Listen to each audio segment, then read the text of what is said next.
இந்த வீடியோ பார்த்திங்கன்னா ஃப்ரைடே தான் எடுத்தேன். ஆடி வெள்ளி அன்றைக்கி நான் எடுத்தேன். ஸோ அன்றைக்கி ரொம்பவே நல்லாவே போச்சு ஆடி வெள்ளி. அழகாக நான் ரெடி பண்ணிவிட்டு பொங்கல் வச்சுட்டு வீட்லேயே சாமி கும்பிட்டு அழகாக ரெடி பண்ணி எல்லாமே ஃபுல்ஃபில்லிங்காக இருந்துச்சு.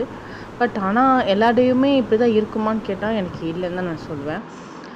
மேபி இந்த ஒர்க் பண்ணிகிட்டு இருந்து இப்போ ஜாப் போகாமல் நம்ம ஃபேமிலிக்காகவும் நமக்காகவும் வீட்டில் இருக்கும்போது அந்த டே வந்து அந்த ஒவ்வொரு நாளும் கடக்கிறது ரொம்பவே சிரமமாக தான் இருக்குது.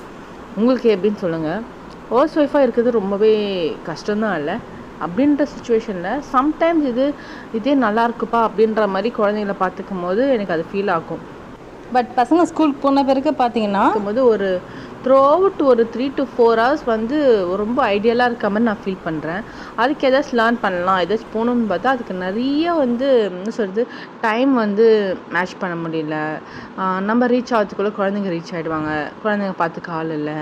அதே மாதிரி நமக்கும் வந்து இது போயிட்டு வந்தால் நிறைய விஷயம் குழந்தைங்க மிஸ் பண்ணுவோம். இப்போ நம்ம வந்து குழந்தைங்க கூட இருக்கிற ஸ்டேஜும் கூட அவங்க கூட ட்ராவல் பண்ணணும் மீன்ஸ் கிளாஸ்க்காகவோ ஏதோ ஒரு அகாடமிக் கிளாஸோ ஸ்போர்ட்ஸோ ஏதோ ஒரு ஆக்டிவிட்டிக்கு நம்ம அவங்க கூடவே இருக்க வேண்டியதாக இருக்குது. ஆனால் ஸோ மெனி திங்ஸ் நம்ம அவங்களுக்காக பண்ண வேண்டியதாக இருக்குது.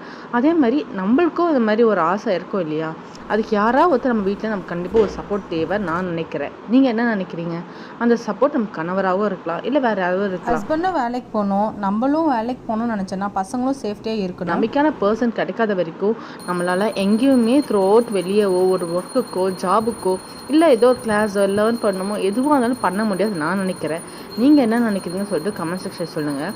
இப்படியே தான் எனக்கு என்னன்னு தெரியல, ஒரு 2 days இப்படி தான் மைண்டு ஓடிட்டே இருந்துச்சு. உங்கள் சைடில் எப்படின்னு சொல்லிட்டு நீங்களும் கமெண்ட் பண்ணுங்கள். இது எப்படி ஓவர் கம் பண்ணி வந்தேன்ட்டு நெக்ஸ்ட் வீடியோ ஷேர் பண்ணேன். நீங்களும் அது மாதிரி ஓவர் கம் பண்ணி வந்தீங்க அப்படின்னா அந்த விஷயத்தையும் எனக்கு ஷேர் பண்ணுங்கள். பாய்.